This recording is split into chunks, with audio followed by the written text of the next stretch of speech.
ونصلي على رسوله الكريم اما بعد فاعوذ باللہ من الشیطان الرجیم بسم اللہ الرحمن الرحیم۔ جیسا کہ آپ حضرات کو پتہ ہے کہ مبارک مہینہ رمضان کا شروع ہے، جس کا دوسرا عشرہ تقریباً اختتام پذیر ہو رہا ہے۔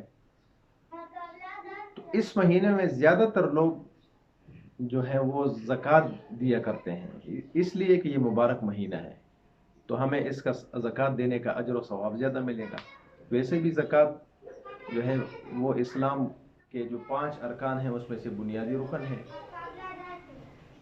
یہ کلمہ طیبہ پڑھنا، نماز ادا کرنا، روزے رکھنا، جس پر حج فرض ہو، اس کی طاقت ہو حج کے لیے جانا، اور جس کے پاس مال ہو وہ زکوٰۃ بھی دینا، زکوٰۃ بھی فرض ہے۔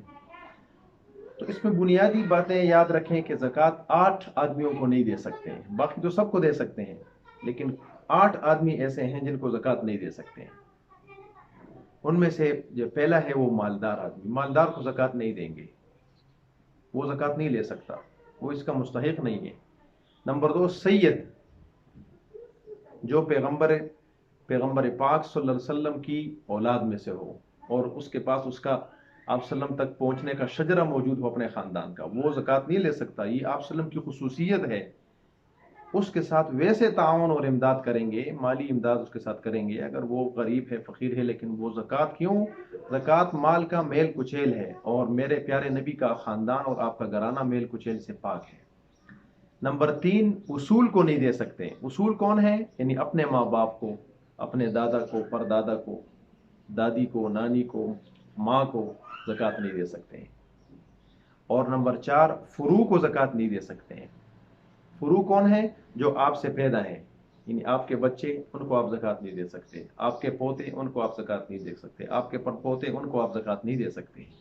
نمبر 5 نابالغ بچہ زکوٰۃ نہیں لے سکتا، چاہے وہ فقیر بھی ہے، کیونکہ وہ اہل ہی نہیں ہے، اس پر شریعت کے احکامات لاگو نہیں ہوتے۔ نمبر 6 کافر کو زکوٰۃ نہیں دے سکتے ہیں، کافر اس کا مستحق نہیں، اس کو ویسے صدقہ دے سکتے ہیں، قربانی کا گوشت بھی اس کو دے سکتے ہیں، لیکن وہ زکوٰۃ نہیں لے سکتا۔ اور نمبر 7 شوہر اپنی بیوی کو زکوٰۃ نہیں دے سکتا،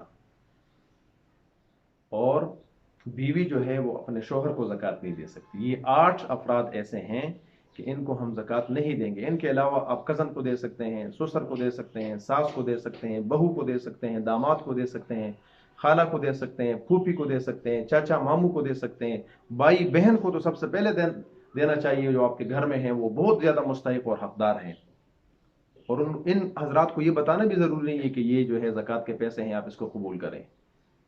تو پیارے نبی کریم نے فرمایا تُؤْخَذُ مِنْ أَغْنِيَائِهِمْ، مالداروں سے لیا جائے، وَتُرَدُّ إِلَىٰ فُقَرَائِهِمْ، اور فقراء و غریب کو دیا جائے۔ تو یہ 8 فقراء و غریب سے باہر ہیں، ان کو زکوٰۃ نہیں دے سکتے۔ اللہ تعالیٰ مجھے بھی اور آپ کو بھی ان باتوں پہ عمل کی توفیق عطا فرمائے۔ وآخر دعوانا ان الحمد للہ رب العالمین۔